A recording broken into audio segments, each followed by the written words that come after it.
कितनी उम्र है तुम्हारी? उसने पूछा। 15 साल, जवाब मिला। और ये क्या कर रहे हो मुझे?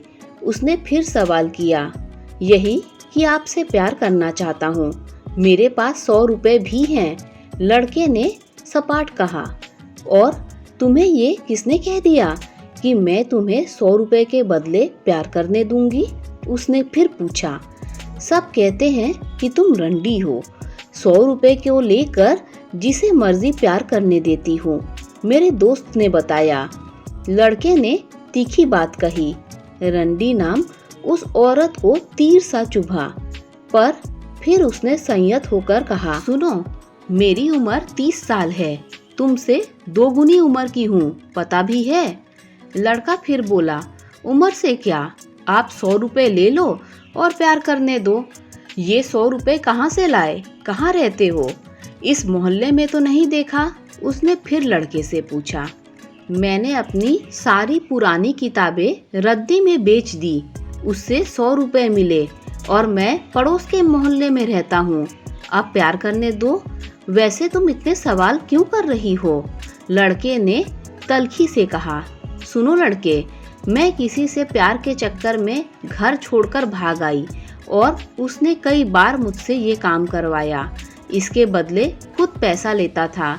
जब मैं गर्भवती हुई तो वो छोड़कर भाग गया। अपने बच्चे और खुद के लिए मुझे जीना है। फिर वो प्रेमी जिन आदमियों को लाता है, वो आदमी बच्चा होने के बाद मेरे पास फिर से आने लगे और पैसे देने लगे, तो मैं ये काम कर रही हूँ।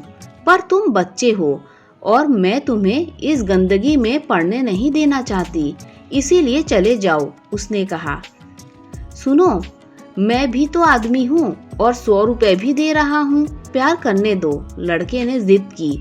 औरत समझ गई थी कि ये लड़का यूं ना मानेगा। उसने कहा, अच्छा सुनो, मेरी एक शर्त है।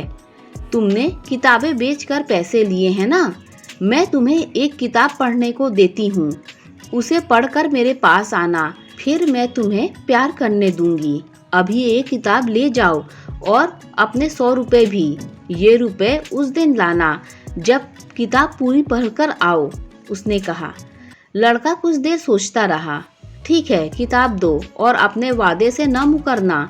मैं जल्द किताब पढ़कर लौटूंगा, तब प्यार करने देना होगा। वादा करती हो? हाँ, वादा करती हूँ। अब जाओ यहाँ से, मैं किताब लेकर आती हूँ, उसने कहा और एक थैले में लिपटी किताब दे दी। लड़का चला गया और औरत हैरान परेशान थी। उसे अपनी इमेज पर शर्म आ रही थी। उसने आने वाले हर ग्राहक को लौटाना शुरू कर दिया। ठीक 10वें दिन वही लड़का फिर आ गया। उसके हाथ में वो किताब थी। लड़के ने कहा, ये लो, ये किताब नहीं है, ये तो रामायण ग्रंथ है। मैंने राम को भी पढ़ लिया, रावण को भी। रावण भी सीता को उठा ले गया, पर उसे छुआ नहीं। जब ऐसा ग्रंथ घर में रखती हो तो उसे पढ़ती क्यों नहीं? अहिल्या ने कोई गलती नहीं की थी, फिर भी उसे सजा मिली। तुम गलत मत करो और तुमने जो वादा किया उसे तोड़ दो और मुझसे दूसरा वादा करो। अब और पाप मत करो। और सुनो, ऐसी किताब की कोई कीमत नहीं है, पर तुमने मुझे पढ़ने दी, इसीलिए ये 100 रुपए रखो।